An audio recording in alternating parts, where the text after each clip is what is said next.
Welcome, everyone, to Mondays with Michael. So good to be with you. A warm welcome to all. We are streaming to about 10 different platforms and pages today, and we are delighted to be with you.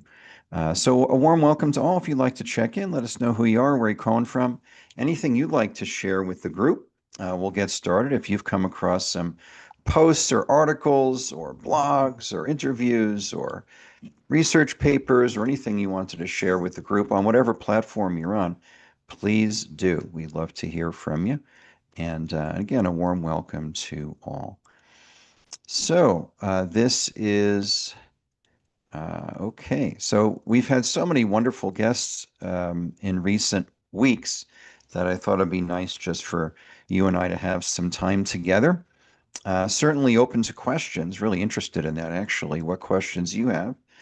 Which you can put on our watch page at michaelgaeta.com/watch or on our Zoom link. Either way, but we love to hear from you. All right, so let's get going today. Lots of great stuff to share, and let's get into it. All right, so this is an offering of the Gaeta Institute for Holistic Health Education. Our motto here is with the clinic is nature first, drugs last. And this is what we talk about in this show as well. And a warm welcome to show number 303 for this February 16th of 2026. So I was really honored to be invited to speak on a wonderful group I've been aware of for some time. And certainly a subject near and dear to my heart, having taught medical ethics in schools and conferences for 25 years some time ago. This is a wonderful group, Medical Doctors for COVID Ethics International, founded by physician Dr. Stephen Frost in England, I believe, and moderated by Charles Coves in Australia. And they're a wonderful combo, and they play off each other a lot, so it's really quite a bit of fun. And so this just happened yesterday, and it was really a great conversation. We went about 3 hours. There was so much great conversation, interaction. It was just a delight to be with this wonderful group that's been around for a while, related to the initially related to the pandemic, the scamdemic, and they've just continued their work to take a stand for informed consent and health freedom, autonomy, and also reform in the medical field, and helping the medical field evolve in a post-COVID context, which is really important.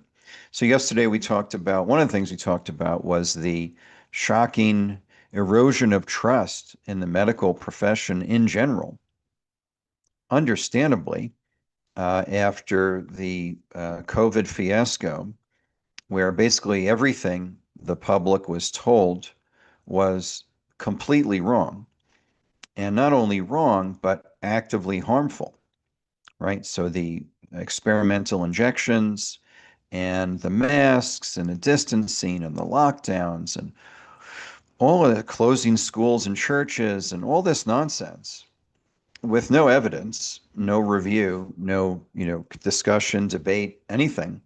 They're just making stuff up in some type of global psyop. And this really injured public trust in the medical profession, very understandably. And so one of the topics you'll hear us talk about, I encourage you to listen to the show. I mean, just an amazing group of people, I have to say, that this really needs to be rebuilt. And that's going to be an important thing to do for the medical profession to restore, regain, earn back some trust from the public that they just misled so dramatically and even coerced when it came to the genocide jab. And we're going to look at some more of the damning evidence today. just a lot of problems. Anyway, it was a great show. It was a very hopeful, positive vibe to the group for the most part, and I was really honored to share some time with them. Just a wonderful group of physicians and other health professionals, and just health interested public, health conscious public. So I'm going to put the link for you in the chat, and I'll be able to post to our Zoom link and also to our watch page, where you're welcome to join us as well if you're not already there. But if you are there, let us know. We'd love to hear from you.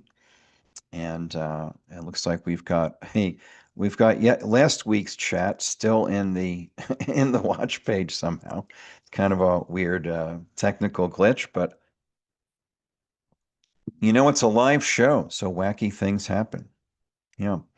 So anyway, that is on Rumble, one of the few uncensored platforms remaining. But that is good things starting to happen there as well. All right, so I'm going to jump into some research today to start out with. I'm going to kick it off today with that. And also, for those of you who were not with us last week, wanted to just give you a reminder of a couple of other interviews that just dropped very recently in the last week or two. And I'll just remind you of those again, particularly if you weren't with us last week. So I did another interview for Children's Health Defense, wonderful organization founded by the Bobby Kennedy Jr. Here's my Maha hat, Make America Healthy Again. Kind of bizarre that health has become political. I don't understand that. Maybe it's just another expression of TDS. I don't know.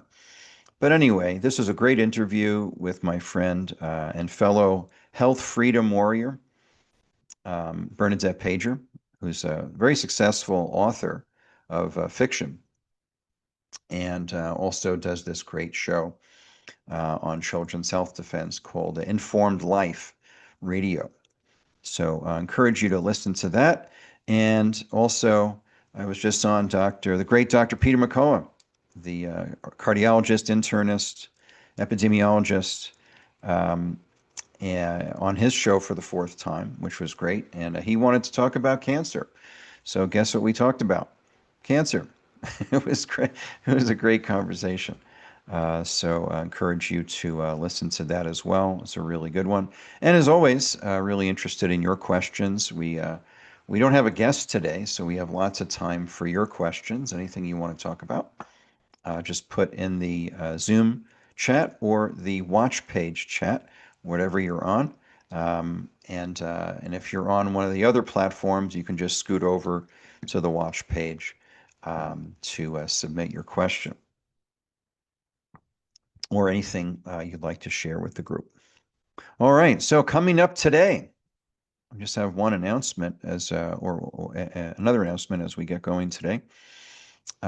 New course on a really important subject of sleep, a framework for rest, longevity, and performance. I'm teaching the first class today.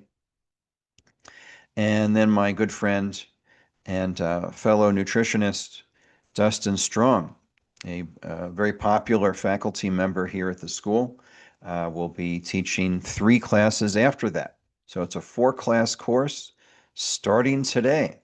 Really looking forward to that. I'm going to be sharing some very cool information on how to optimize sleep, which is emerging as one of the most important health practices, is to ensure a good night's sleep, waking up refreshed. And that's going to be our subject of this course. And it's very leading edge stuff. We're going to be talking about current research. We're going to look at a little bit of that today as well. All right, so that is that. And I think that was it for announcements. Other than just a reminder, we're really to help co-create the Nature First, Drugs Last culture that we are dedicated to doing, co-creating that with you. Please recommend our courses to your friends, colleagues, patients, family, and you can sign up as a course affiliate right on our homepage, michaelgaeta.com, and you'll see how to sign up to be a course affiliate. And we would love to work with you to share our education with practitioners and the health conscious public. And that will be great. All right. So with that, we're going to jump into our first topic today, which is, not surprisingly, on sleep. This is something I've had a wacky personal relationship with myself. Some of you know my first career was in music, playing that thing over there, the piano, for 10 years in New York, kind of overlapping with the early years of my practice back in which I started in 1990. So my 36th practice anniversary is coming up in a couple of months. May 25th is the first patient I treated outside of the school. His name was John, and you never forget. As the saying goes in a different context, you never forget your first one or your first time. Well, that's certainly true of a practice as well.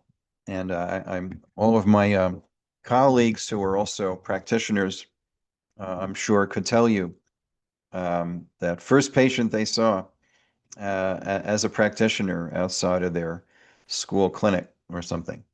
But anyway, this is a very cool subject that we're going to be talking about. And oh, McCullough's show. Yes, thank you, Carol. I forgot. I was in my enthusiasm. I forgot to put the links in. So let me get that to you. Thank you. Here is the Children's Health Defense show. Been on CHD many, many times with many of their hosts. And this is the most recent one. And then I'll also give you the McCullough interview, which was great. Really enjoyed that. And I like Peter for many reasons. He's a very courageous physician. He just doesn't really care if people like what he has to say or not, or if he faces opposition. He's just going to tell the truth. And as he sees it, you will hear it, which is kind of cool. But also, we have the ability to disagree agreeably, right? So we have disagreements on things in a very collegial, respectful, like, hey, it's all good. Let's just, talk about our perspectives. And if it's different, that's cool. Kind of in the tradition of one of my heroes, Benjamin Franklin. He formed basically a book club when he lived in Philadelphia as a young man, moving there. And he was a increasingly popular, well-known businessman as a printer. He also owned some rental properties, and was able to retire at the age of 39, kind of independently wealthy, didn't have to work anymore. Partly because of his rental real estate. He had a row of houses on a main drag. Oh, it is behind a paywall. Oh boy, didn't know that. Okay, sorry about that. Did not know that, Derry. So thanks for letting me know. I was not aware of that. Okay. Well, let's see. I'm not sure what to say. It's not my platform or show. Anyway, let's see. Yeah, I don't have a solution to that.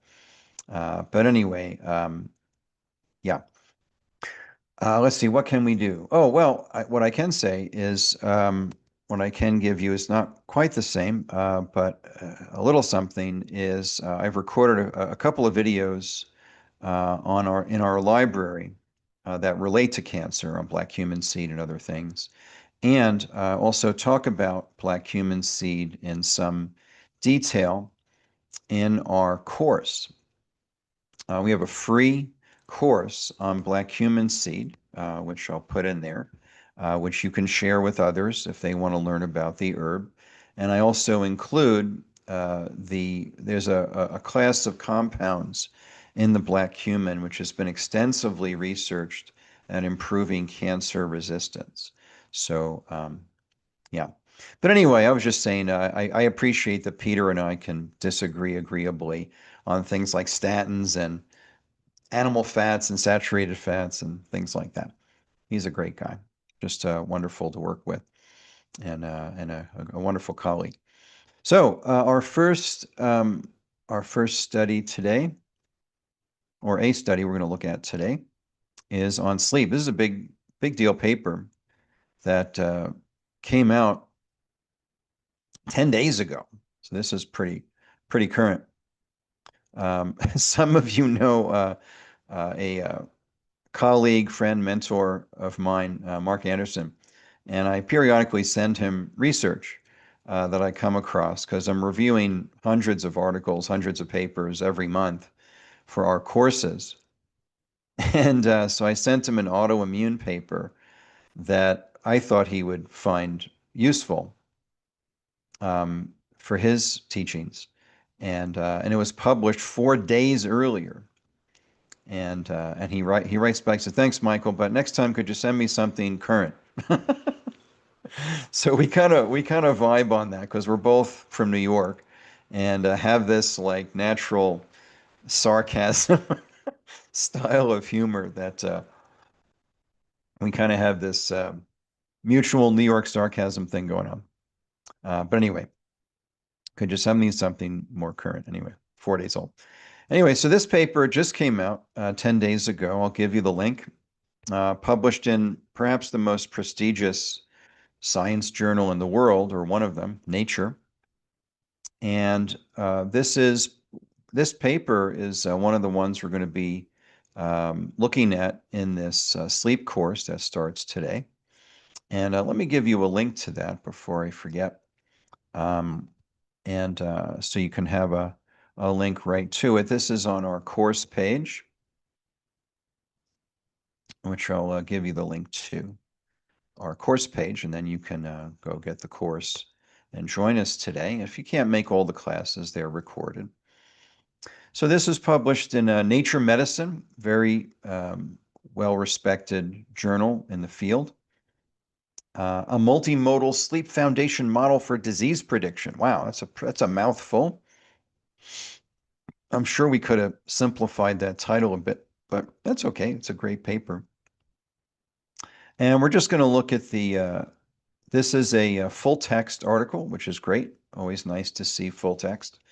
But if we just look at the abstract, it's pretty astounding. And again, this published 10 days ago. And let's just look at the abstract. Sleep is a fundamental biological process with broad implications for physical and mental health, yet its relationship with disease remains poorly understood. And so they mentioned polysomnography, gold standard for sleep analysis, is underutilized. And so they developed Sleep FM, a multimodal sleep foundation model, trained. This is an AI type of thing with a new contrast of learning approach that accommodates multiple polysomnography configurations. It was trained on a curated data set of 585,000 hours of polysomnography recordings from 65,000 people across several cohorts. It produces latent sleep representations that capture the structure of sleep and enable accurate prediction of future disease risk. So let's just pause there. So basically, they created an AI machine, which these things are very good at crunching massive amounts of data very quickly. I've used this for research purposes, for writing my book, not to write the copy, but to help me with research. And it's astounding how it can just crunch a lot of data in a very short amount of time. So that's what they did here. So from one night of sleep, it accurately predicts 130 conditions with an index of at least 0.75, including all-cause mortality, dementia, heart attack, heart failure, kidney disease, stroke, and atrial fibrillation. So basically, what they're finding is that good sleep reduces sleep risk, disease risk, with 130 conditions. So that's pretty remarkable. I haven't seen anything quite like this type of paper. That indicates that, just looking at one night of sleep, they can predict the likelihood, in this case, a reduced incidence of these 130 conditions. So they created the algorithm, put in a bunch of data from 65,000 people, and they also baked in the sleep heart health study with 6,400 adults. They baked that in the cake. And then they looked at, so this is what they basically looked at, was how sleep relates to disease prediction, where you can predict future illness based on sleep quality. So, you can get into the data of all this, and thankfully they gave us full text, which is great.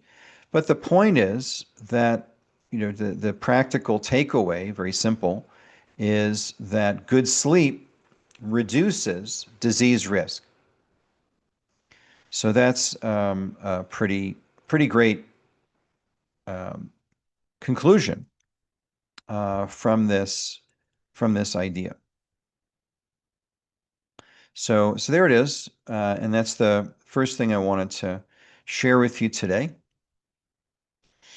And we're going to jump into some news next, and then we'll go from there. And also interested in your questions as well. Okay. All right.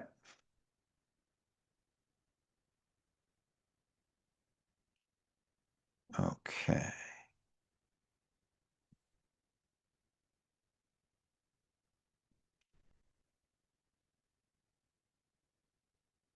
All right. Oh, I didn't clarify one thing. Yeah, here it is. I didn't explain a term, which is a C index. C index is correlation index.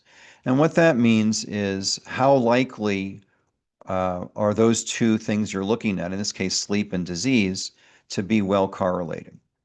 And a C index, a correlation index, you really want this to be at least 0.7. 0.8 is really good, and the higher the better. So what this means is they filtered out of 1,000 conditions or something like that. They found 130 that correlate. C is correlation index. They correlate really well with 130 conditions. So the correlation index is how closely, in this case, sleep and disease are related. And they kept a pretty robust threshold of 0.75 or greater, and found that sleep correlates, C index, really well with 130 conditions. So this is not odds ratio, for example, or relative risk, so OR, or relative risk, RR. This is correlation. How well does sleep correlate with disease? And with 130 conditions, it does. And that is the C index. Anything 0.7 and above is pretty respectable. As soon as you hit 0.8, you've got very high correlation. And this is a pretty amazing one. Correlation with all-cause mortality is 0.84. So that's pretty remarkable. So what I want to talk about just as a practical application is some basics of sleep hygiene. And, some of you know, as I said before, my first career was in music, so I developed some reliably bad habits as a musician playing late night gigs. and, late band rehearsals because people had to work, so we'd rehearse at night, and just all kinds of stuff, and, playing gigs till, 1 or 2 a.m., getting home at 2 or 3, on Saturday nights, waking up the next morning to play organ and direct the choir for Mass in Brooklyn. And anyway, so many years of developing not great sleep habits. And I've really noticed the difference and impact with that, certainly in my own health and well-being. And then, what I would say is with patients, one of the most important things, if folks are not sleeping well and not waking up refreshed, that becomes a very high priority. We just had our clinicians mastermind functional medicine program weekly call last week, and we were talking about antacids. Folks who were on antacids for more than a couple of weeks immediately becomes a high priority, regardless of what the patient is coming in for. If they're taking antacids for more than a couple of weeks, that becomes a very high priority to make those antacids unnecessary, because it's such a devastating effect on overall health and so many things. Sleep is the same. If I have a patient who comes in not sleeping well, waking up tired regularly, not occasionally, but more often than not, that becomes a very high priority. Why? Because sleep, as we just saw in this paper, affects everything. And so I wanted to talk today about some practical applications of this. We're going to be going into more detail about this in the course today and for the next 4 weeks of this sleep course. But the first, I'll mention a couple of things. One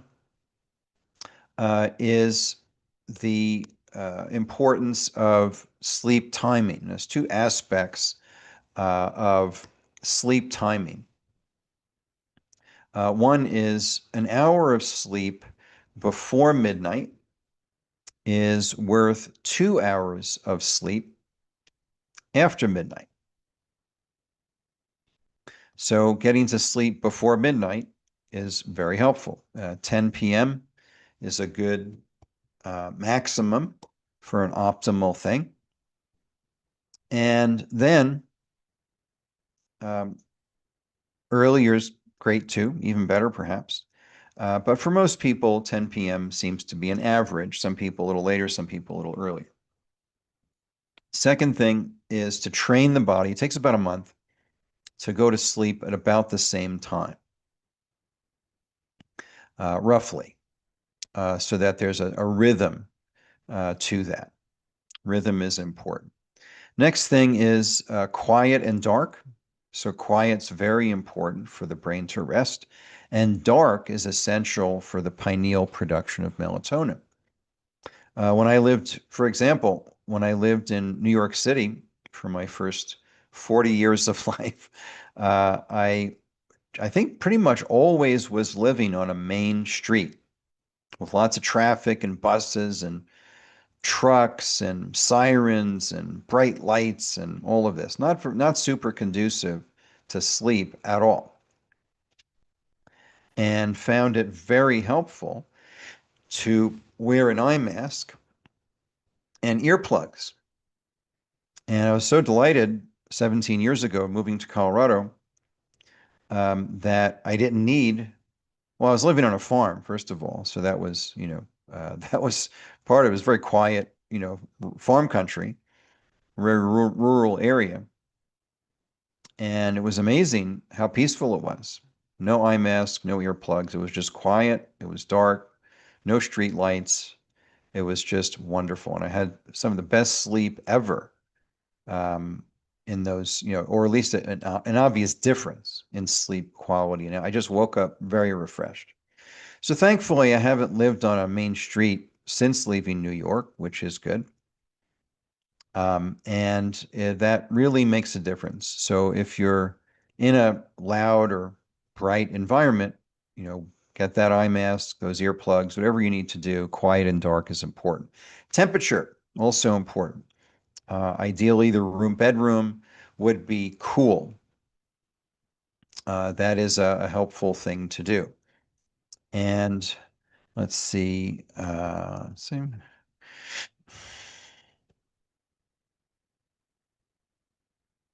Yeah, here it is.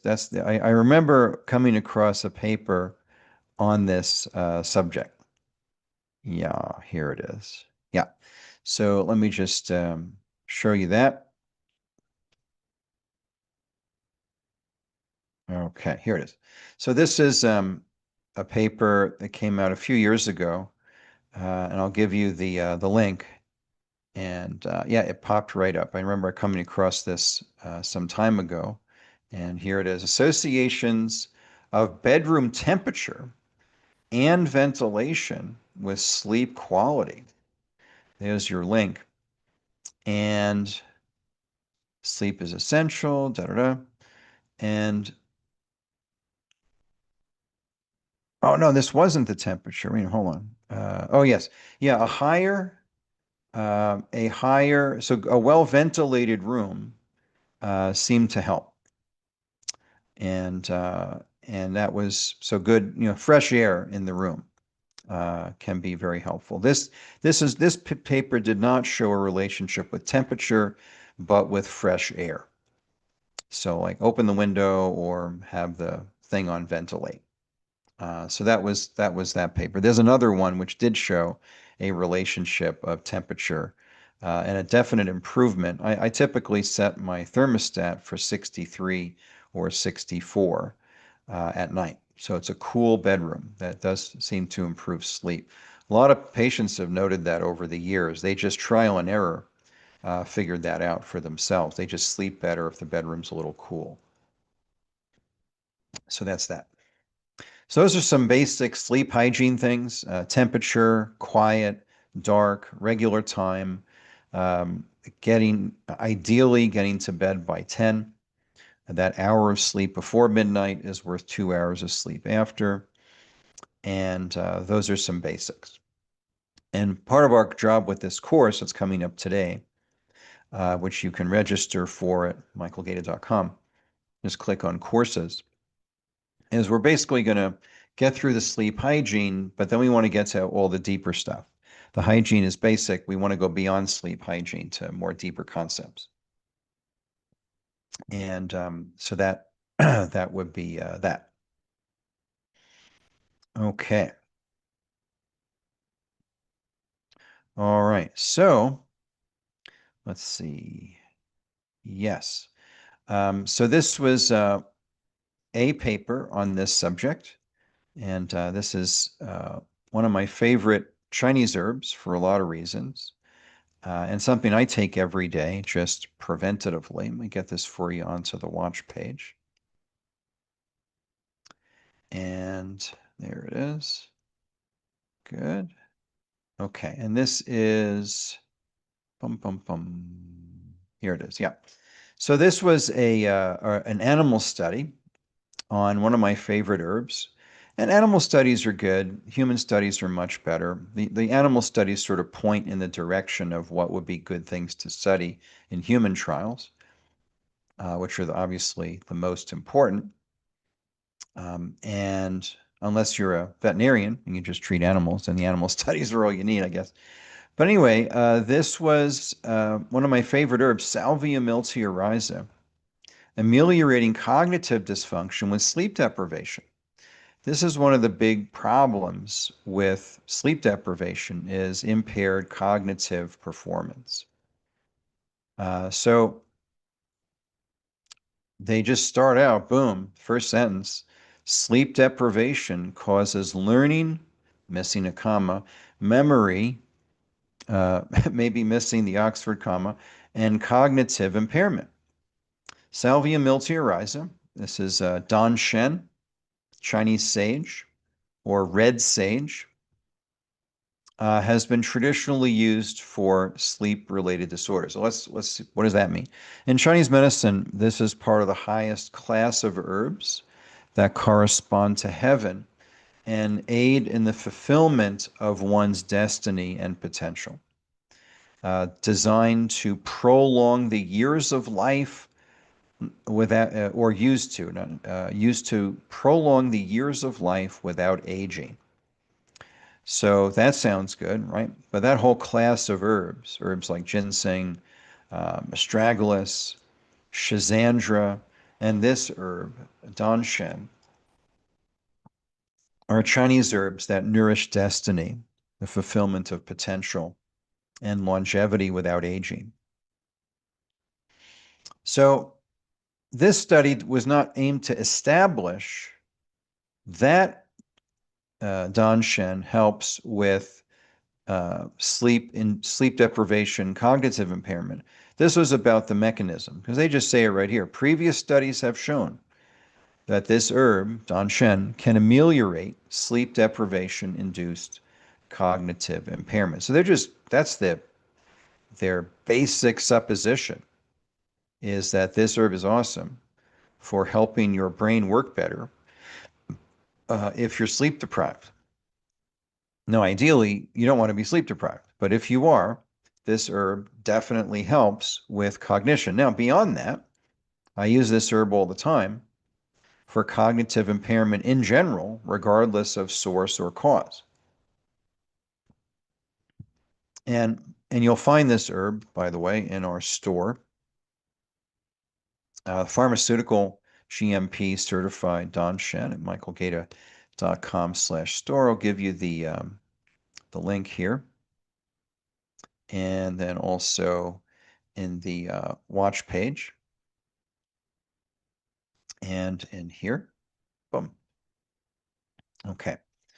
So, and and by the way, you'll see on the watch page, if you scooch down to, let's see, oh, here it is, the store page rather. It's right here. It's near the top, danshen. And there's a 26-minute intro video and 4 studies on cardiovascular health and anxiety. We're talking about sleep today, and cancer resistant. So you'll find all of that on our michaelgaeta.com/store. And I take 3 a day and recommend that to patients preventatively, just to stay well, and just 3 a day. And then for active treatment, if a person has one of the issues this herb helps with, then I typically use 6 a day. Or more, depending on the severity of the problem. And then if you're interested, there's a whole course on this herb.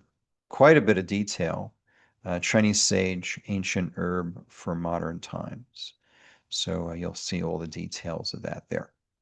All right, so looking at this paper, they were really looking for why it helps.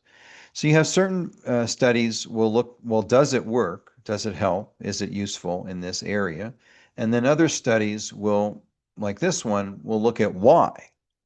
Well, we know it helps. We don't know why. Let's figure that out. So they looked at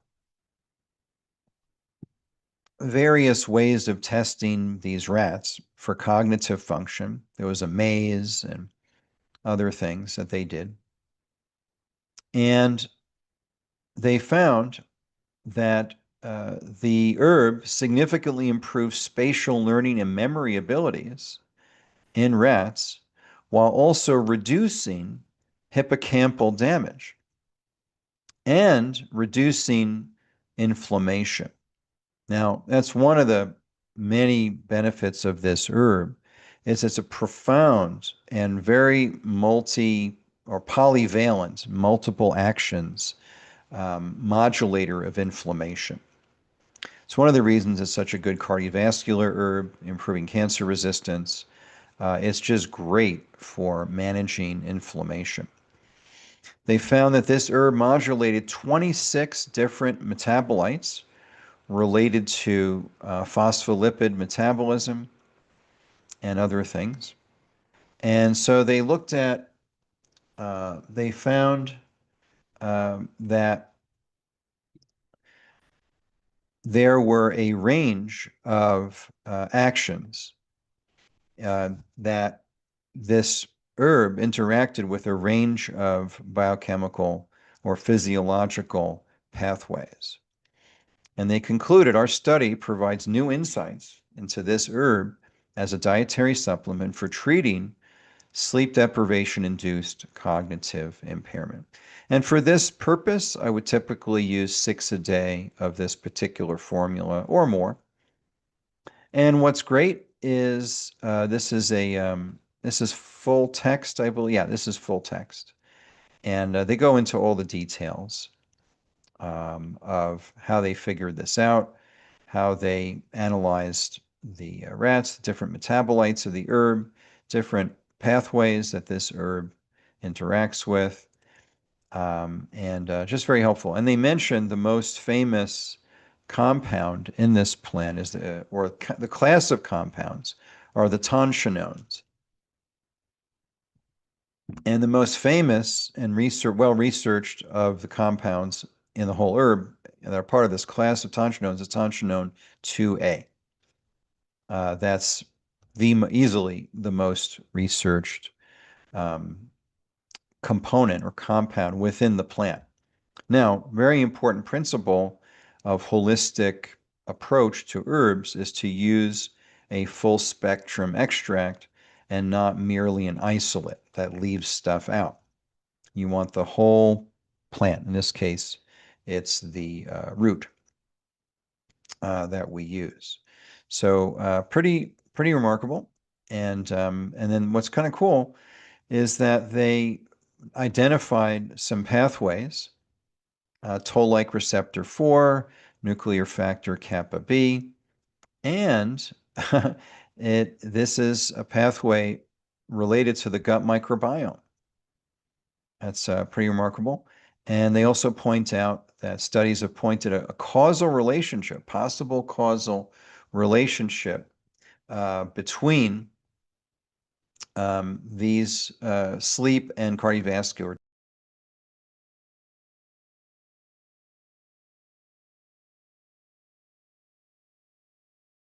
So what we find is this herb great for anxiety, for cardiovascular health and prevention, supporting patients with cardiovascular disease, cancer resistance, modulating inflammation, improving microcirculation, one of the subjects we talked about yesterday with the doctor's call, and a range of other things. Also, blood sugar, all things kidney, any type of kidney dysfunction, lots of studies on this herb with kidney function. I've seen this very much so with patients as well.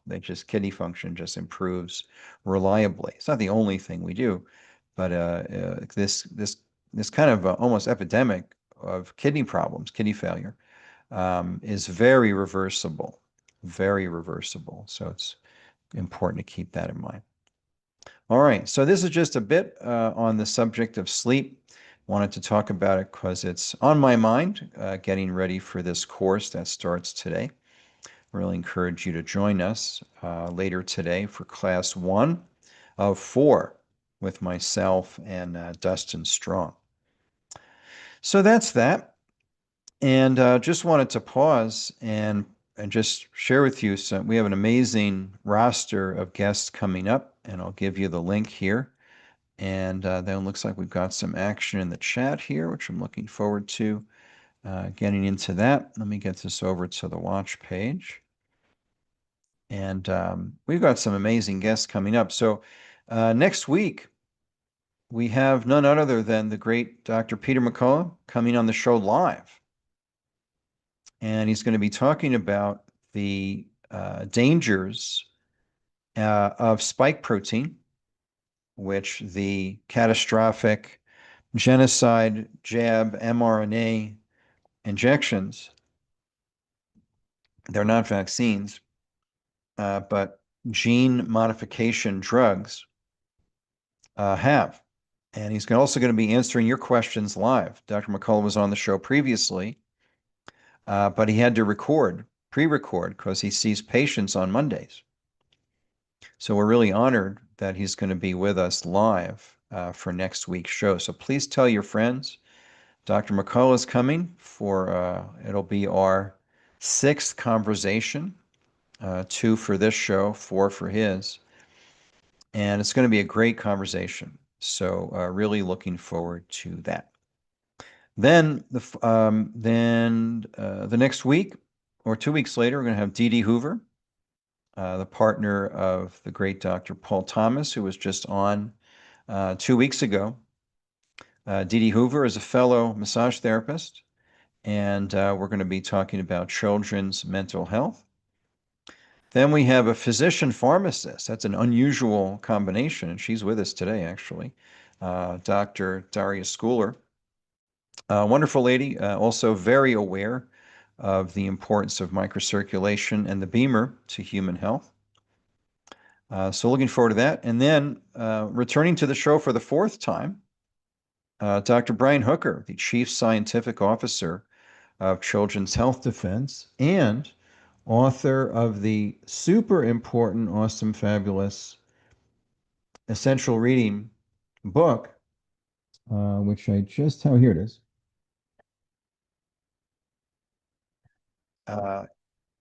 Vax on Vax, Let the Science Speak, written by himself and Bobby Kennedy Jr. So he was on the show last when the book just came out. So we're going to get an update on that and many other subjects with Dr. Brian Hooker in just in a month. Then the following week, March 23rd, another wonderful author. He is a plastic surgeon in New York, including Queens, where I grew up, and the author of Let It Flow, which is a book on microcirculation, is going to be coming and talking about that subject and the current state of modern medicine, which he has some critiques of. And he's a wonderful guy. And we had a great conversation. Look forward to that. And then we have Laura Demery coming at the end of March. And then we have about 3 other guests that we're just in the process of scheduling, getting that kind of finalized. But please tell your friends. Here's our show page. It's in the chat, michaelgaeta.com/MWM for Mondays with Michael. And just a warm thank you to, I know many of you have made contributions to help keep the show going and supporting the show that comes to you every week. And so thank you for those who have made a contribution. This is a cool picture, a cool story behind this picture. This was a few years ago here in Denver, here in Camirado. These are the shoes representing all of the nurses and physicians who were fired for not taking the genocide jab, which was pretty courageous. And all of them, without exception, we've had a few on the show, are not one of them regrets that decision. And nobody who hasn't gotten the death shot regrets it. But millions of people who have received the murder weapon do regret it because they've seen what it's done to their health and those around them. So anyway, if you go to our past guests, you can see, can learn about their work, and also the past shows are on our watch page where you can just click there, and we've got a couple of hundred shows there ready to go for watching. They're quite good. And if you're new to the COVID scam, just click on our Awake page. And it tells the story of what happened, or at least some of it, with some references and resources here. A lot of good stuff here. And great, I mean, just this page is a great resource for finding uncensored, non-mainstream information on a range of subjects.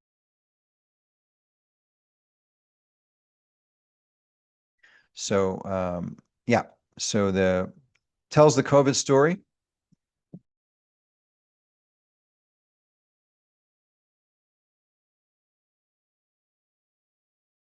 I've got a barky little dog. Anyway, so it tells the COVID story and gives them references as well.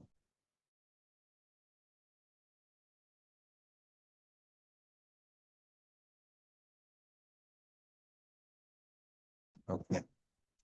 All right. So that's that. And this page is great just for the references and the links and such are all very helpful.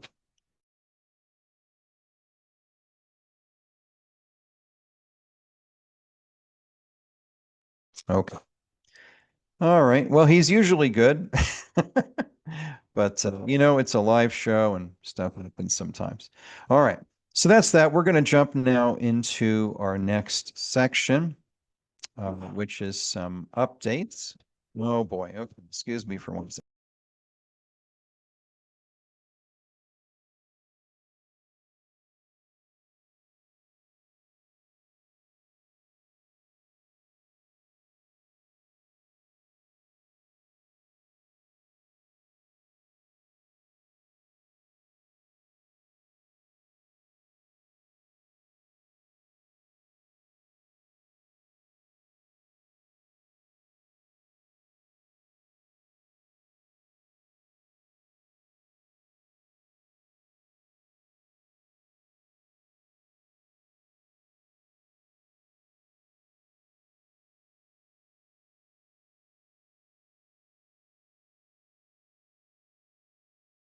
Okay. Sorry about that.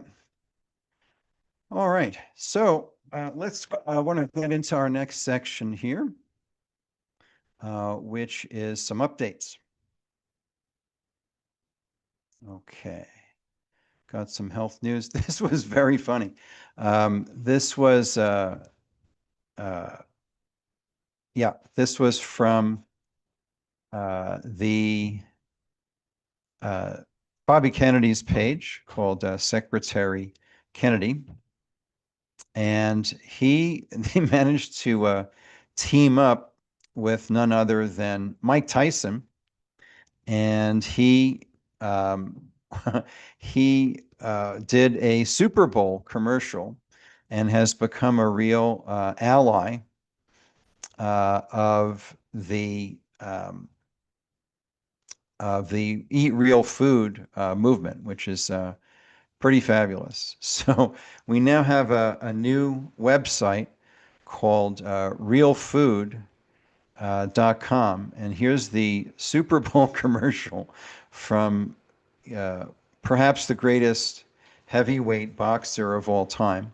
I'll put this up on the screen for you and we'll listen to it. And so an unlikely ally and a wonderful one for Bobby Kennedy's Eat Real Food movement. So I wanted to play this short clip. This is, I believe, the same Super Bowl clip that he played. Here we go. My sister's name was Denise. She died of obesity at 25. She had a heart attack. I was so fat and nasty. I would eat anything. I was like 345 pounds. A quart of ice cream every hour. I had so much self-hate when I was like that. I just wanted to kill myself. We're the most powerful country in the world, and we have the most obese, fudgy people. Something has to be done about processed food in this country. My sister's name was Denise. She died. So that's pretty cool. And then he did a couple of public service announcements with Bobby Kennedy, and he also did this interview as well with Mike Tyson, which is pretty cool. So let's listen to that. And this is just a short excerpt from an interview with Mike Tyson and Bobby Kennedy. This has been the Eat Real Food movement, which was released with the food pyramid and the new food pyramid, which emphasizes healthier foods and less processed foods and more animal foods and saturated fats and in other words, healthy fats. So let's listen to this. And Secretary, the obesity numbers are staggering. 1 in 5 kids and 2 in 5 adults are considered obese. Yes, Mike Tyson. How did we get here, and how do we get out of this? When my uncle was president, I was a 10-year-old boy living in this town. The obesity rates in kids were under 5%. Now they're 20%. Adults are 40%. Obese and overweight adults are 70%. It's not because Americans got indolent or lazy or hungry. It's because we were being mass poisoned by processed foods that hijack your brain. Your body knows that you're not getting nutrients, so it keeps stuffing more and more in because they're nutrient anemic, nutrient barren, food-like substances. They're not food, and we need to start eating real food again. And Secretary, the obesity numbers. There you go. And there's Mike Tyson. Looks like Callie Means there as well, who's been working with Bobby on that. So there's a little bit of the eat real food. We went over the new food pyramid, which is definitely better. And then, oh yeah, this is very funny. Just one more. I hadn't planned on showing this, but I just came across it, and this is a lot of fun. This is an HHS spot featuring Iron Mike Tyson, who was just unbeatable in the 80s when he was at his peak. He was incredible. But here we go. This dude at HHS is about to eat a frosted donut with sprinkles, and watch what happens. What do you think he's doing? Processed food kills. Remember that. Very fun. He must have terrified this guy. They used Mike Tyson knocking a donut out of his hand. Let's watch that again. It's very funny. Here comes Mike. What do you think he's doing? Processed food kills. Remember that. Very funny. So I think he hit the donut harder than he hit that guy in that faked boxing match. Anyway, very funny. So anyway, that's the little bit of the Eat Real Food update. One of the things I wanted to show today, because we talk about cancer here a lot, there's been an explosion in cancer incidents from the genocide jab. So as we've described, the genocide jab kills in so many different ways. One is the quick kill, and 45% of the reported deaths in VAERS happen within the first 48 hours. So this would be a catastrophic immune response to the spike protein.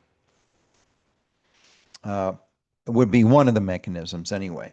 Then we have the fertility impairment, so causing miscarriage, causing infertility.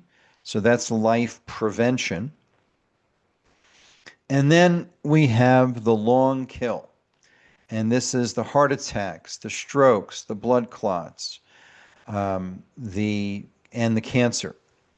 So a new study just came out, and thanks to the awesome Nick Hulsher at McCullough Foundation, I was honored to have him and Dr. McCullough and John Leake come to my cardiovascular seminar in Dallas, where Dr. McCullough lives. And Nick is summarizing hundreds of studies with 20 mechanisms of injury. And they are here. I'll give you this link just to his page, and then you'll see on his page this paper. And here it is. I'm going to put this on the watch page. And then let's listen to Nick talking about just summarizing in just 2 minutes some of the findings of this literature review that he completed for the McCullough Foundation. Okay. And we have multiple corroborating studies now for cancer. We have 2 population studies totaling 8.4 million people combined. These were vaccinated versus unvaccinated. One was in Italy, one was in South Korea. And both of them combined found about the mRNA shots increased the risk of about 7 distinct types of cancers, ranging from colorectal, bladder, and prostate to breast and thyroid cancer. Overall cancer hospitalizations were up about 25% in the mRNA groups compared to the unvaccinated. And both mRNA and viral vector platforms appear to be carcinogenic. Both were correlated with increased risks of overall cancers. And then we move into the biological evidence, like we just mentioned, the transcriptomic chaos study we just published, but as well as there's been a few case reports. One we recently published showing the first evidence of genomic integration of mRNA vaccine genetic material in a stage 4 bladder cancer patient, as well as a paper by Professor Sano, I believe in Japan, found the vaccine spike protein, no nucleocapsid, literally within metastatic breast cancer cells. This breast cancer metastasized to this woman's skin, and they literally found the vaccine spike protein in the nucleus of those cells. So it appears that, unfortunately, yes, these cancers are happening as a result of the mRNA injections. And there was also another paper, I'll mention this last one, where it was published by Dr. Paul Merrick in the Journal of Independent Medicine. They defined the term COVID-19 vaccine-induced turbo cancer. So it is in the peer-reviewed literature. It is not a myth like the vaccine cartel claims. There you go. So we've looked at most of those papers here before that he referenced. This was a nice summary of the research. And so what that means is folks who have had the injections, and Dr. McCall is going to talk about this next week, need to be very specific about prevention. And so that has to do with diet. So a low glycemic, nutrient-dense diet with intermittent fasting is very helpful for cellular cleanup. And we talked about here the importance of intermittent fasting, typically done in an 8-hour eating window with a 16-hour fasting window, and ideally a longer monthly fast. So when we look at this subject of intermittent fasting, we know that the cellular cleanup that happens, called autophagy, which is kind of the inside the cell sanitation department to clean things up. And we'll look at one paper that talks about this, and I'll give you a link.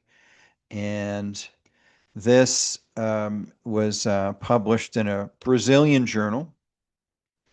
And let me give this to you here. Yes, Mike Tyson is stronger inside than outside. I would agree, Daria. So it's a great way to say it. He's an amazing individual, and he's been through a lot. And that's, that shows. He's had his dark times, which I can certainly relate to.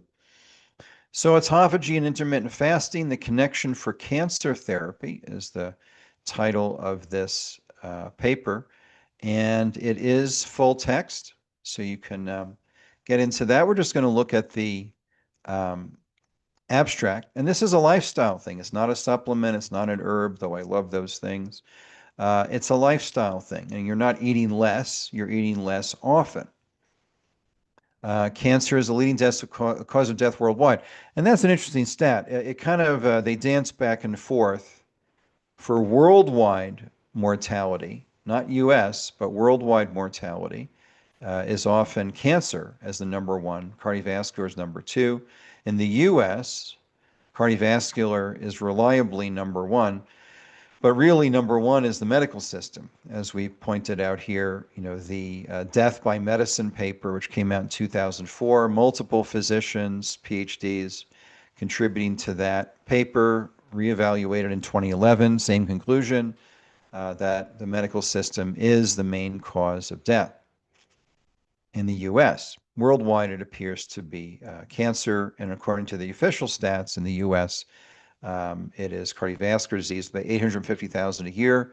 Medical system kills about 1 million people a year. My opinion is that's gone up a lot since the murder weapon was unleashed on the population under great coercion. Now, I want to point out something Nick said, that the J&J type vaccine, which is not an mRNA platform, also was carcinogenic. So it wasn't just the mRNA. I don't know if you caught that, but that was a significant part of what he said. It's all of the COVID shots are carcinogenic.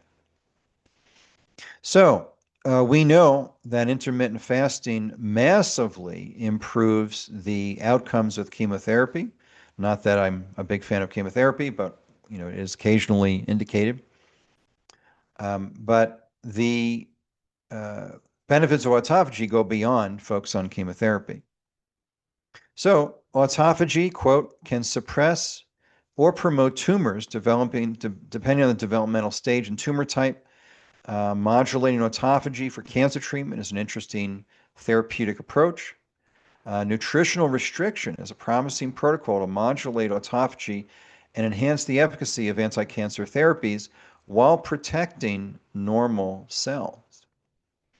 The possibility of using fasting as adjuvant therapy for cancer treatment are presented. So you can read all about that in this paper that just came out. Well, this is 2018. Yeah, there's been more recent research as well on this subject. So what does that mean practically? Autophagy, and again, it's top of the bell curve. Some people, it depends on metabolic type. So ectomorphs like myself will go into, with a higher metabolism, will go into autophagy quicker. Folks like endomorphs with a slower metabolism may take them a little longer. But pretty much most people get into autophagy, cleaning up the cells inside, after 12 hours of fasting. So you've got 4 hours a day, if you make it to 16, where you're using fat as fuel. That in itself is a detox, since most toxins are stored in fat cells. So eating all of your food in 8 hours and just water otherwise on most days is very helpful. I found this to be dramatically helpful. And with patients, one of the most reliable ways to lose belly fat and as well as excess pounds. Then it appears that autophagy activity peaks and doesn't really get better after 72 hours. So what I recommend to patients is a monthly longer fast of 36 to 72 hours to do kind of a deep clean once a month. For example, one of my students in our functional medicine program, it's a 1-year program, but he keeps coming back, year after year. He's in year 7 or 8 now. And he's a very successful chiropractor, Dr. Bob White in New Jersey, and functional medicine practitioner, incredibly successful. And he is a real master of fasting. And he'll do much more extended fasts of, 4, 7, 14 longer day fasts, which I typically don't recommend. But, for some patients, some people, it can be, just the thing. I typically don't recommend that routinely. So practical application, and this is for everybody, but especially if you've had a genocide jab, if you've had the murder weapon, and I don't judge people for that. There was so much lying, so much fear, so much coercion, so much guilt that was laid on thick to get people to accept these experimental injections that are not vaccines, that I don't judge people for doing that, but I am very concerned for them, right? So because they've been so catastrophic. But anyway, especially if you've had a COVID shot, it's a good idea to increase your cancer resistance. We already talked about Donshen, Salvia miltiorhiza, one of the most important herbs in the world for improving cancer resistance naturally. Talked about this on the McCullough show. And intermittent fasting. So those are two things that can make a huge difference. Exercise, optimizing microcirculation with Don Shen, for example, with the Beamer, for example, used every day. These are daily habits that can make a huge difference. So sleep, we talked about today, exercise, typically 3 to 4 hours a week, ideally about a half hour a day on average. Some people do really well with more. But half hour a day of exercise, good sleep, waking up refreshed, herbs like Salvia miltiorhiza. There are several others, including the black cumin seed. This is a very helpful herb for improving cancer resistance as well. Herbs like Chinese wormwood that I'm writing the book about. Very helpful things to do to prevent cancer. If you've had a genocide jab, no judgment, but take care of yourself, right? So do things that improve cancer resistance. So a daily 16-8 time-restricted eating with a longer monthly fast has been wonderful, absolutely wonderful for myself and also for patients. It's just been a great thing to do. And it's simple and it's free. It's better than cheap. It doesn't cost anything. And a couple of days a month, you're going to save on food costs because you don't really need any. But it's very practical things. So what we've seen today, we know the genocide jab contributes to cancer in many people. Tragically, I've been seeing turbo cancers in patients and friends. As I may have mentioned, just, buried a friend last year who developed a very aggressive cancer and passed away quickly, a few months after her third shot. So pretty significant. So we want to do all we can. And come in next week, because we're going to hear from Dr. McCullough about what he's found. Very helpful in addressing this. Spike protein toxicity, which is really important to be aware of. So that's that. And we're going to jump into our chat now. Let's see what we've got here. And also there's the watch page chat. And see what comments we have in those two spots.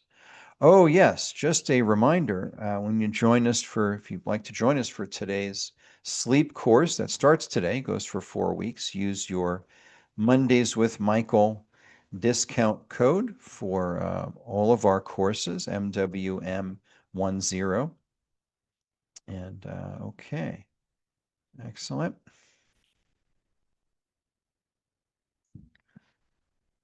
Oh, great. Okay, so thank you, Amy. This is our functional medicine nurse in Nebraska. Amy, a graduate of our functional medicine program, and put in a link there to looks like a paleo approach to the food pyramid. Very nice. Dr. Schooler pointing out absolutely hypothyroid. Great point. Hypothyroidism by lowering metabolic rate in general definitely makes cold tolerance worse. Great point. Thank you, Terry. And Richard, is there a drop liquid form Danshen? There is a powder form of Danshen. A powder form of Danshen. If you just send an email, support@michaelgaeta.com, you can ask Andrea for the powdered version that you just stir into water. And that would basically make it a liquid form. Just add water. Yeah. Oh, there you go. Lethal injection. That's a great term. Thank you.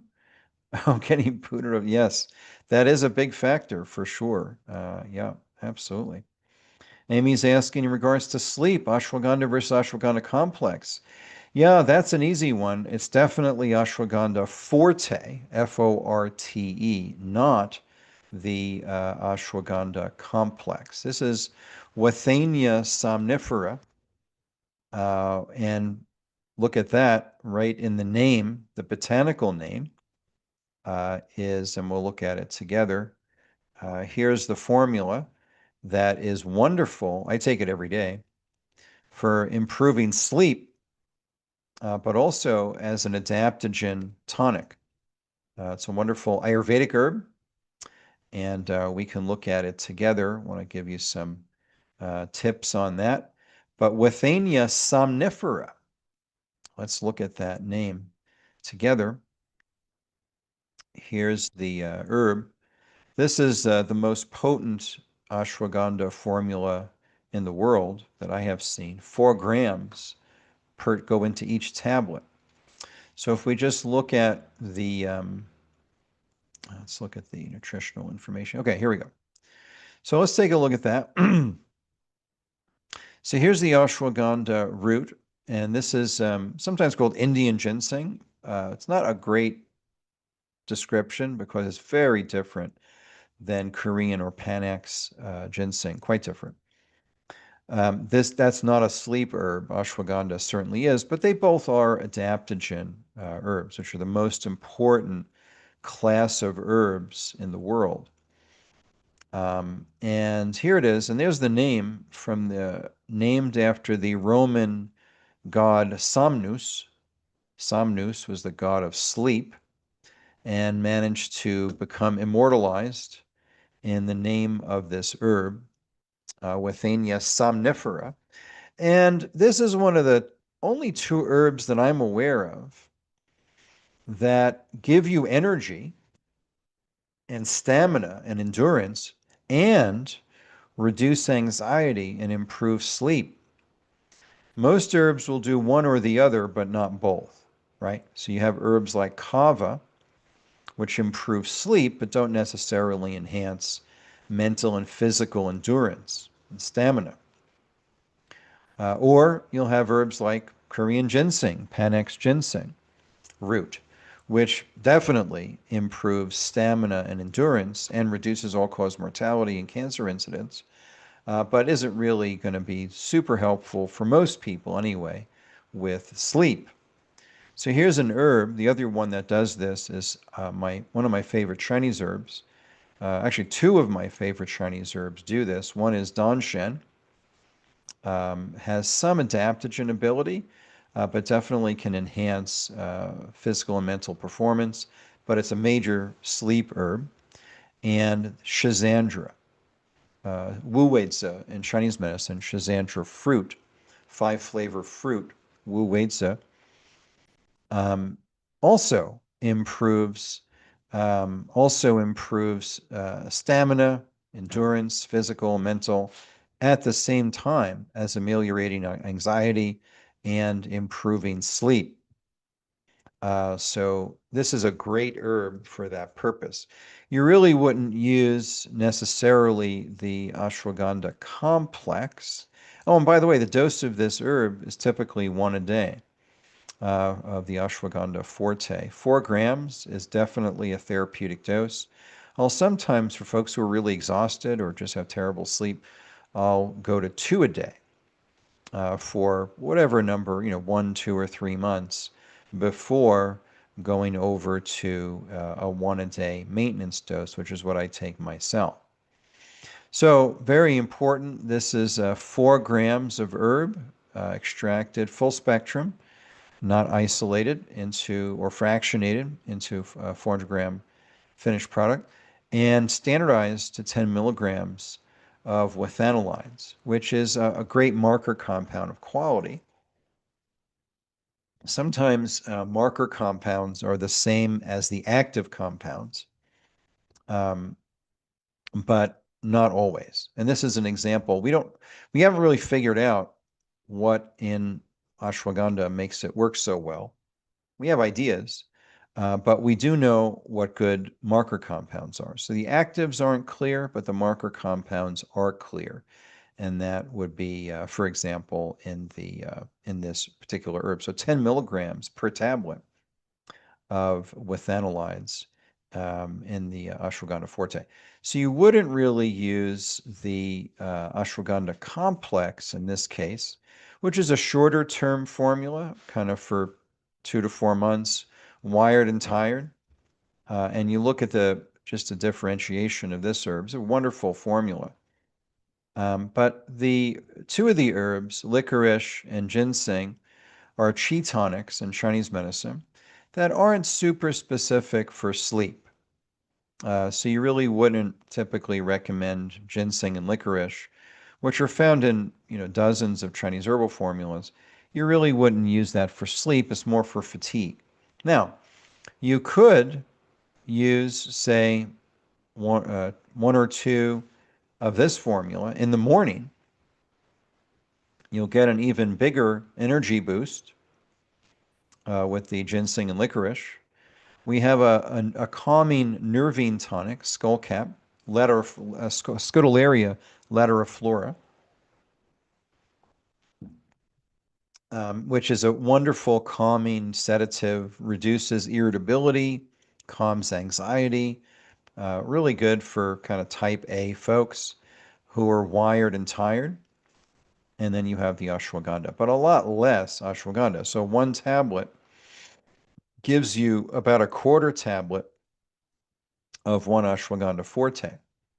So you'd have to take 4 of these to get 1 tablet equivalent of ashwagandha forte. But I use this formula a lot, particularly in the earlier part of the day, so maybe breakfast and lunch time, not really in the dinner or before bed. And you could certainly use ashwagandha forte, which is just straight ashwagandha, before bed. So that would be a good strategy. But there's not a whole lot of ashwagandha in ashwagandha complex. It used to be called withania complex. They changed up the name a little bit. So it's typically 3 a day, ideally in the earlier part of the day up until lunchtime, and then you're done for the day. So you certainly could use both. I have actually done that with at least one patient. So that's that. And good question, Amy. Thank you. Let's see. Yes. Yeah, ashwagandha is a wonderful sleep herb, especially for folks who are tired but can't sleep. They're just wishing they could be asleep, but they can't sleep. Now, we understand that a little bit better in Chinese medicine, where we use blood tonics for folks who can't fall asleep well. You need blood to wrap up the shen, or the spirit, the mind, in Chinese medicine. So we use blood tonics like ashwagandha, not really a Chinese herb, but we use blood tonics in general to help people fall asleep, and yin tonics, things like Romania, for example, to help people, or white peony, to help people stay asleep. Now, in Western medicine, we look at the adrenals. You need a certain amount of adrenal energy, adaptation energy, to fall asleep and stay asleep. So that's why adrenal formulas like Drenamin are so good to help people sleep. Because you need a certain amount of adrenal energy, not just to have stamina and stress resistance and stress resilience, but also for endurance. Yeah, and sleep. Yeah. So yeah, I'm with you, Amy. Ashwagandha is great, particularly when blended, if needed, with herbs like kava, with nutrition like Drenamin, with minerals like Mintran. Those are all great for sleep. All right. Emily. Hi, Emily. Thanks for being with us today. Recent presentation I was in on sleep was noted that deep sleep cycles in about 90-minute increments happens in the early part of the night. Yes. Getting this helps with problem-solving capacities, and REM sleep happens later in the night, which positively impacts creativity. How common is this pattern from one person to another? Many watches, phones, and the Oura Ring, so-called track sleep. How accurate are these trackers with details for those not choosing to undergo a more extensive sleep study? Also, if a parent or sibling has been diagnosed with sleep apnea, how much is genetics a factor with this disease? Great questions, Emily. Thank you. Yeah, so that early part of the night, oh boy. that getting to sleep before midnight. I've noticed dramatic differences in myself.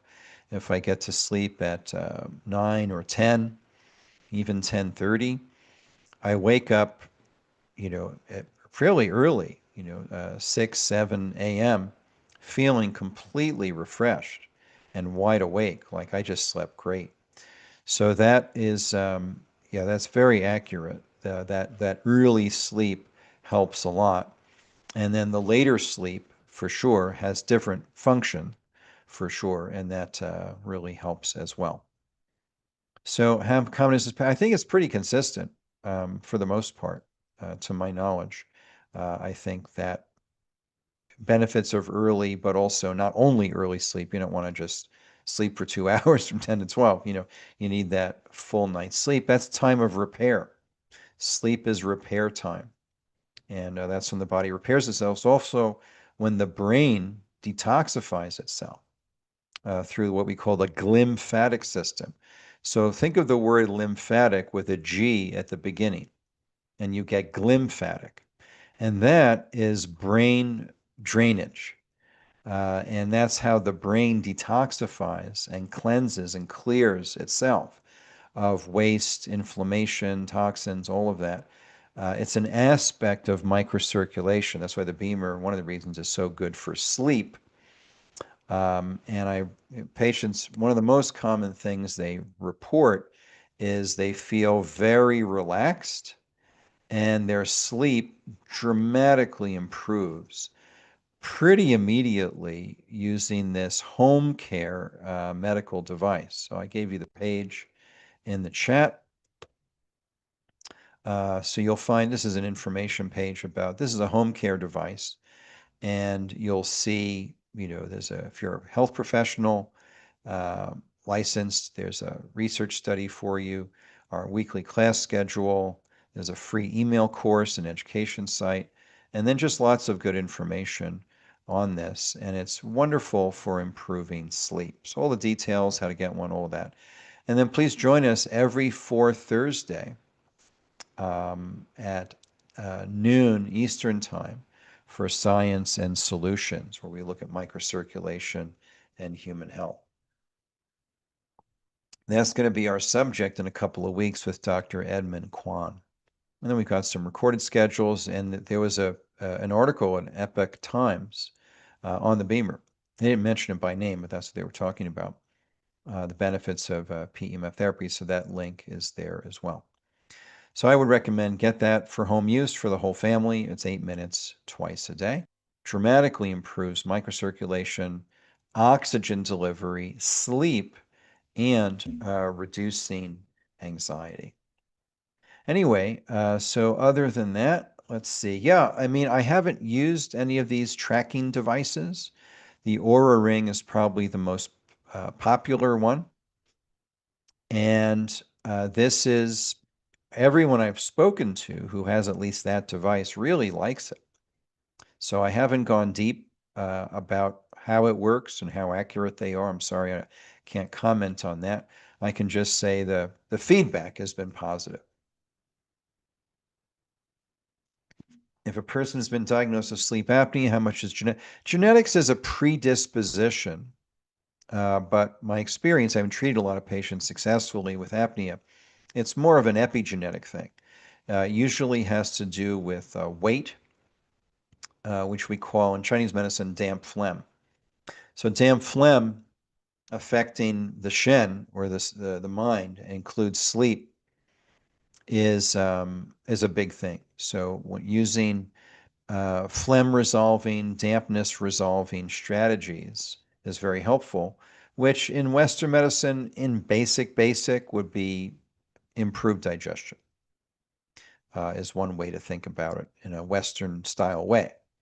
But yeah, what I found very helpful for helping with the apnea, and it's not genetic because it gets better, it improves, it resolves. And that's how it's not just genetic, it's epigenetic, meaning lifestyle and environment. So one of the most effective tools I've found in helping patients who have sleep apnea is to do a 3-week purification program.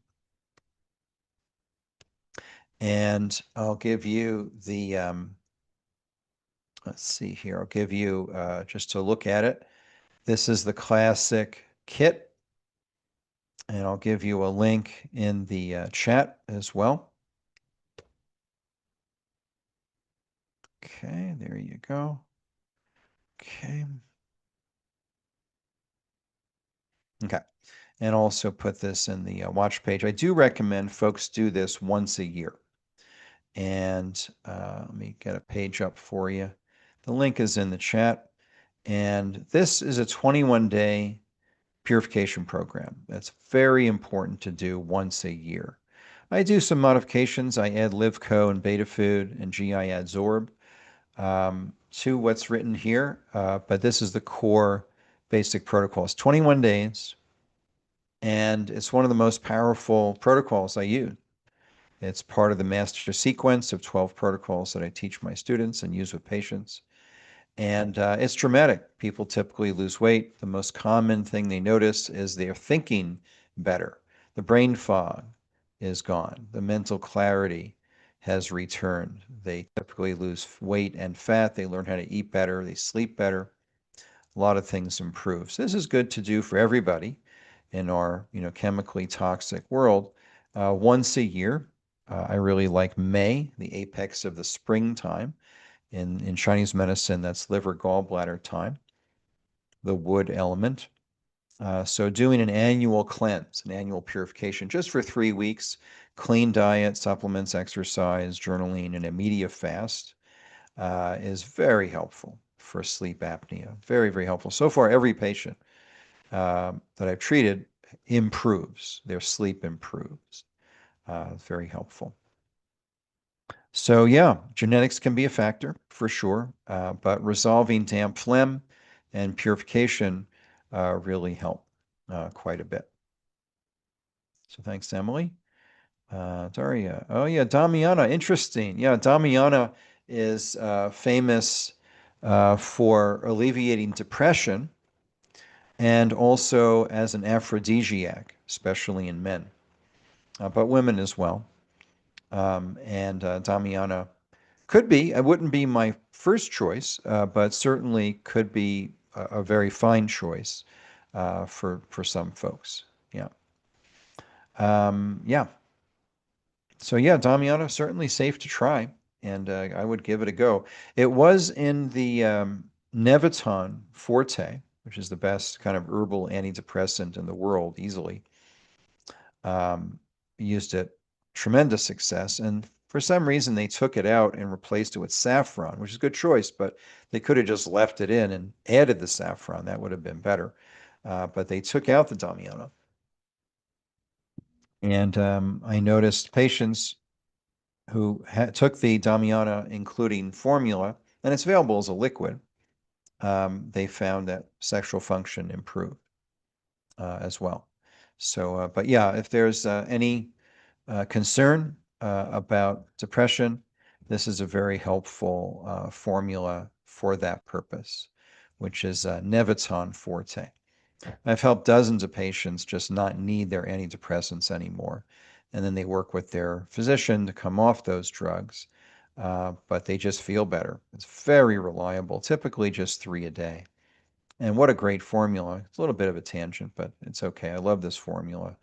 Skullcap again, Scutellaria lateriflora is the species. St. John's wort, easily the most proven treatment of any kind, pharmaceutical or natural, of any orally administered medicine. One of my favorite 3 Chinese herbs, Schizandra, and there's the saffron in there. Very, very helpful herb. Very difficult to harvest because it's just the stigma of the flowers. You don't get a lot, per flower. So it's really 7.5 grams, sourced from 22.5 grams, pretty good amount. So anyway, that's I digress. But the that's a Damiana is very good herb for several things. Yeah. Timing of ashwagandha dose depends on what you're using it for, Daria. I sleep great. I really don't. I just hit the pillow. I'm out. So when I take ashwagandha, I'm not using it for sleep. I'm using it for daily wellness, endurance, stamina, mental, physical performance, endurance, all of that, just as a general adaptogen tonic. So for that purpose, take it in the morning. If you're not sleeping well, then take it at night, right? And so it really depends on why you're using it. Oh yeah, fillers are a huge factor in herbal medicine. That's why I use the MediHerb product. They're very conscientious about that. These are the best herbs in the world that you're going to find. Not saying that there aren't other good companies around there. There certainly are. But this is a wonderful, very clean, sustainably harvested, therapeutically relevant and low dose herbal products. So, and as we saw, they do the labeling right. They tell you what the starting amount of herb is, the extraction ratio, the finished amount, and marker or active compounds, standardized, full spectrum. Yeah. Thanks, Amy. Appreciate that. She's talking about our functional medicine program, which I'd highly recommend if you're a practitioner who hasn't taken it yet. We're in our 14th year, and we've had hundreds of practitioners massively improve their patient care with and earn their board certification in natural functional medicine. So it is a great program. It's 1 year, and most of our students continue on just because they want to. After the first year, we've got folks in year 2, 3, 4, 5, 6, 7, 8 continuing in the program. And you come away with 2 certifications and the option of 2 additional certifications that you qualify for those board exams. So it's a wonderful program, accredited through 2 different agencies, and just a wonderful place to be. It's great community. So highly recommend that. I'll give you the link to that. And if you want to see if it's a good fit for you and your practice, let's just schedule a call. We'll talk about it, do a practice assessment, and see if it's a good fit. All right. So there you go. Yep. Very much so. Thanks, Amy.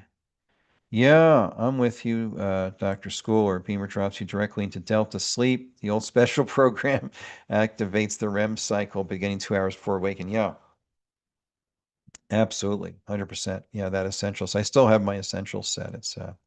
That's a nice thing. Emily, hi, Emily. Thank you. You're welcome. Haven't used tracking device either. Can you have many Canadian customers for your products? Have you seen on herbs for such products? Yeah, what we do have an arrangement with a Canadian supplier. There's no benefit to us financially. It's just a service to the Canadian community, is access to these products. So I'll give you the link to that. Again, our clinic, produces no income for our clinic, but we have so many friends in Canada, wonderful people up north there, that I just wanted to make sure they had access to the formula. So if you go to our store page at michaelgaeta.com/store, you'll see a link here, order from Canada. And that allows you to place an order. Again, no financial benefit to our clinic, but we just do that to help out our Canadian friends. Oops. You gotta switch it to off. Go from on to off. Good. Okay. Sorry about that. So this is the link where you can order these professional grade formulas for Canada. We would need to set up a corporation in Canada, and it's just not and do accounting and bookkeeping and bank accounts and all that kind of stuff in Canada. It's just, not really, not our main focus. So that's that. All right. Let's see here. So thanks, Emily. I guess you're from Canada. Wonderful. I've spoken in Vancouver, out west there. and wonderful people, really great. And we are rooting for Alberta. I am anyway. You may not, but I am rooting for Albertan independence, which is going to be voted on in about 3 months in May. Really hope that happens because the rest of the country's been mooching off of Alberta to the tune of many billions of dollars, while getting crushed by regulations from Ontario. So anyway, I wish them well. It looks like they are pretty much at the tipping point of close to it, a majority of Albertans polled. One other comments on that, not that I planned on talking about the independence referendum that's coming up in May for Alberta, but just a word about polling. All polling for independence referendums, 100% of the time are under poll, meaning the people who turn out, this happened in Brexit, it happened in when Quebec in 1995 was 1 percentage point away. It didn't succeed, but only by a point. All independence referendums, 100% of the time, draw the most voters of anything ever voted on ever. Because a lot of folks lost faith in the political system, understandably, that their vote doesn't matter. And so why bother? And they never vote. They just don't vote unless it's an independence referendum. This happened. Brexit was projected to fail miserably when England, thankfully, got free of the tyrannical European Union, the European Communist Union. That was projected to fail spectacularly, and they won. Why? Because it polls likely voters, and independence referendums attract loads of first-time voters or never voters, and so the polling is always low. The Quebec referendum from 1995, like 40 years ago, was projected to spectacularly fail, and it did fail, but only by a point. Why? Because the people who are going to vote for this don't get polled. And so the latest polling on Albertan independence, which I'm certainly a fan of, to freeing at least Alberta from the globalist tyranny coming out of Ontario, as the biggest poll is 47%. It's somewhere between 35 and 47%. And you have to assume the real number is much higher than that. So it's not a slam dunk by any means. People do have to show up, but there have been lines. People have been waiting. It's cold in Alberta, and people have been standing in line for hours at these polling places or registration places to vote on this issue. So it's people are amped about that, and more power to them. They've been mistreated by the socialists in power for too long. So only thing worse than Trudeau is Carney, who was a WEF acolyte and part of the globalist cabal, very much so. So I wish them well, and more power to the Albertans for becoming independent of the terrible policies that Canadians, sadly, wonderful people, are suffering under. Okay, let's see. Dr. Schooler, my personal physician, recommends some protein intake around 7 p.m. Metabolic demands are repaired during sleep to aid in that process. Opinion on that suggestion. Yeah, I would respectfully disagree. We have very good research on at least an aspect of that. It's not the same issue, but a related issue, which has been as a nutritionist, something I've been aware of for decades, of the debate about timing of protein related to physical exercise. And the current research is pretty clear that it doesn't matter. Just get the protein in, can be before your workout, after your workout, later in the day, earlier in the day, whatever. Just get in your protein sometime that day, and you'll be fine with your workout optimization, getting the most muscle building and repair from your exercise. So my opinion is it would be the same with sleep. That time, just make sure you get the protein in at some point during the day, and you'll be fine. Right? It doesn't have to be before bed. Partly because there's wild variations from person to person in protein metabolism, right? Ectomorphs like myself have very rapid, often, not always, rapid gut transit, rapid metabolism. Mesomorphs, who are just blessed with effortless muscle mass, they metabolize protein incredibly efficiently. It's remarkable how well they use protein intake to build muscle mass, almost effort. Like they just have to look at the weight rack and they get huge. Ectomorphs, like myself, are hard gainers.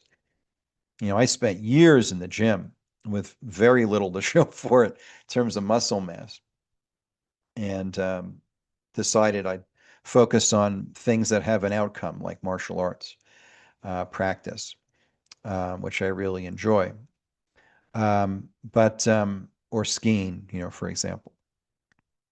Anyway, my opinion is just get the protein in at some point, and it'll be there when you need it. So that would be my recommendation on protein intake.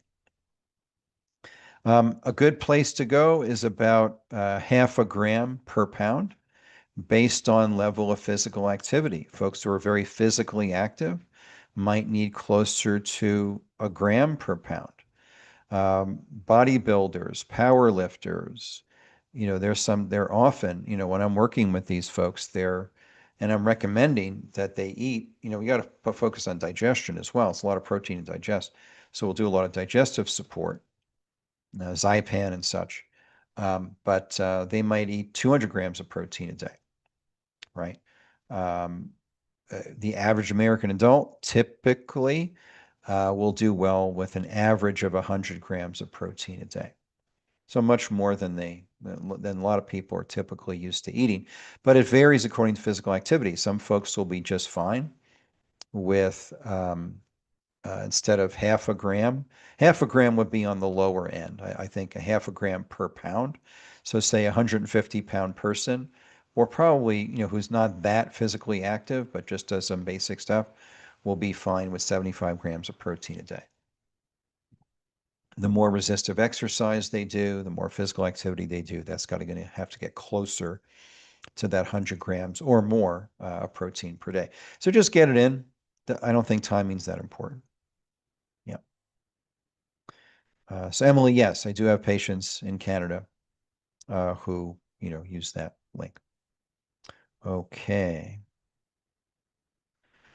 Important to ask questions. Important to ask the questions you do about who's compiling. Wow, I'm sorry, I don't understand that statement, Emily. I wish I did. I'm just not comprehending that. Important to ask questions you do about who's compiling. Yeah, I'm not sure. But I'd love to understand that. That was in response to your question about the Alberta and the numbers for people choosing to exit, that they've always been underreported with different groups where they voted on exiting. That was the comment. Oh, thank you. That's great. That's a great clarification. I didn't know that, so thank you. That's great. And where are you located? I'm in the the villain province of Ontario. Sure. as you perceive it. My condolences. But I also live in a very spiritual place, so I'm grateful for Oh, that. yay. Well, good for Yeah, you. I live That's in wonderful. the world's largest freshwater island, which is What? Manitoulin Island. Yeah. Oh, wonderful.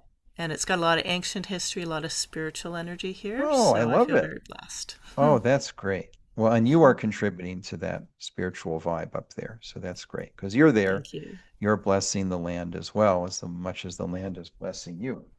Thank That's you. And I great. started tuning into your public education soon after 2020, so I'm very appreciative for Oh, that. good. Well, that's wonderful.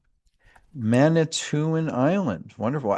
It sounds, just the name is beautiful. So I'm sure it's even more beautiful than the name. That's great. Yeah. Excellent. Thank you. All right.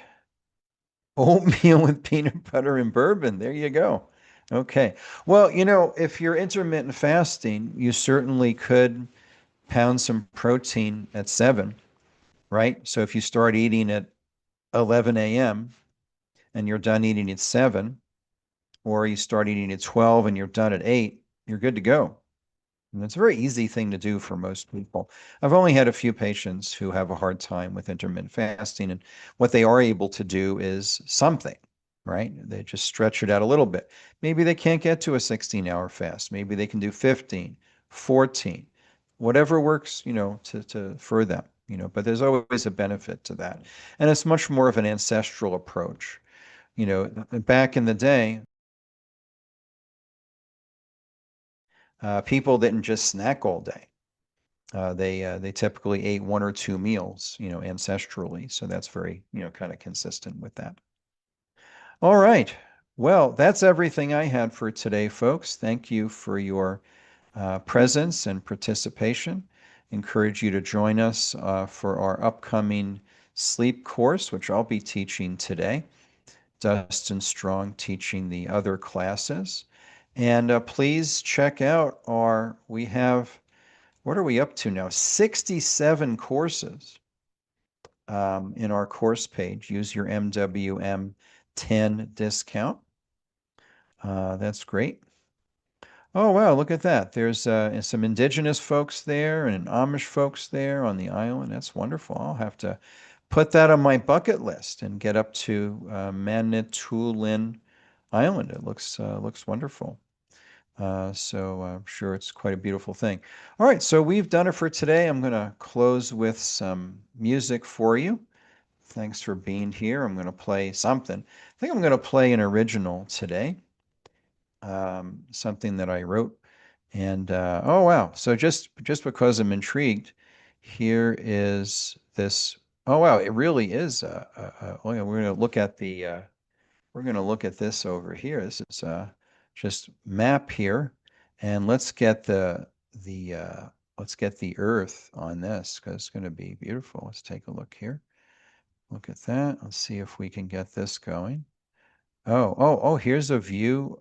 Here's a shot from, wow, look at that. It's beautiful. Wow, what a stunning place. It's gorgeous. Wow. That's about Wow. 15 minutes from where I live, and lots of people Really? go Oh, hiking there. wow. That's great. Look at that. That's fabulous. So I'm trying to figure out how to change the view here. Let's see. We were at let's see. Oh, here we go. This is one view here. Wow, look at that. It's let's see, where are we? I'm trying to get a handle on where this is. Oh, that's where it is. Oh, wow. It's just northeast of Michigan. I didn't know that. So you're in Lake Huron? Wow, that's so cool. The only Wow. thing that has changed, I've been told, I'm not a boater, but there are many people that come by boat, and apparently Right? there's new regulations along water traffic ways that Wow. have been a deterrent for American visitors, where we used to have a lot more that way. There Oh, are okay. still ways to go through, but there's more hoops and things than there Sure, used to sure. be, apparently. Well, hey, privacy is not a bad thing, right? So, well, okay. Wow, beautiful. So this is we have Emily here calling in from Lake Huron, basically, on an island in this beautiful area here. Wonderful. That's great.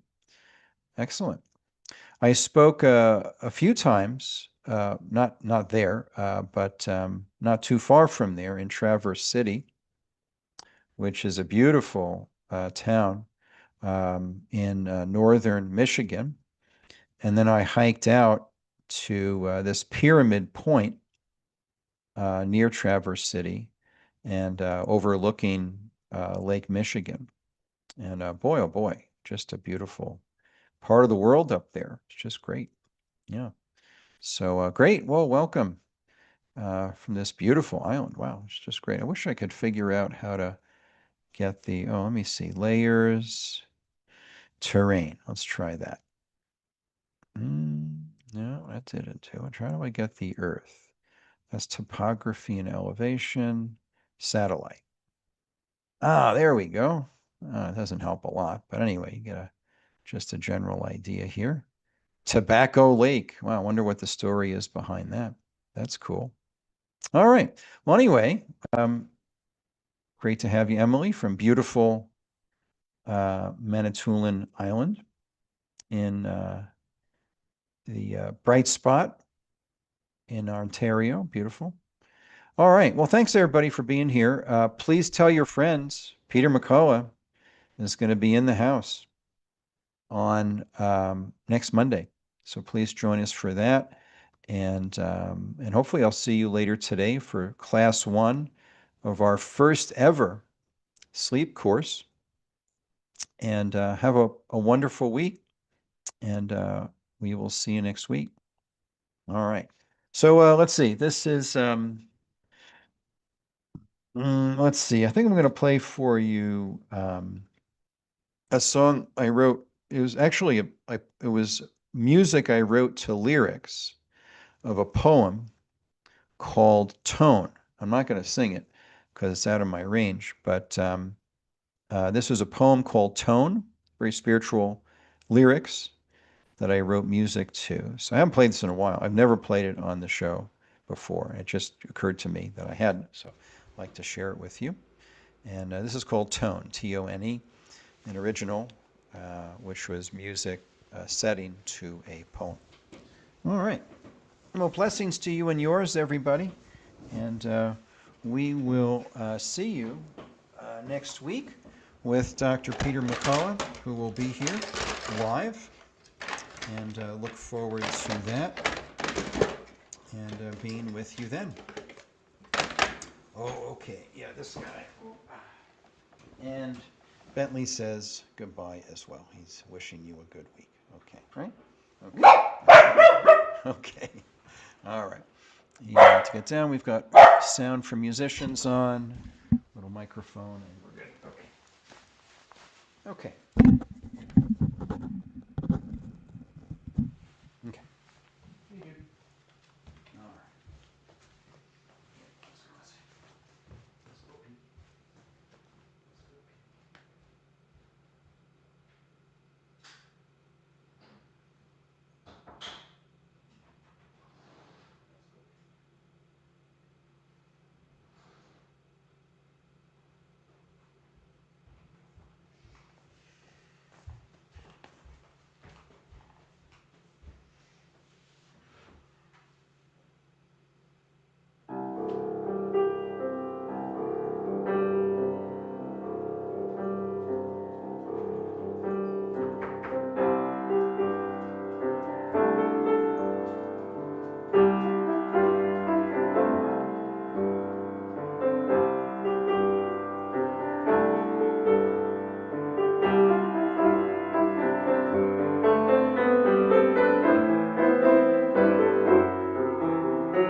Okay, that was called Tone, and that's an original from some years ago.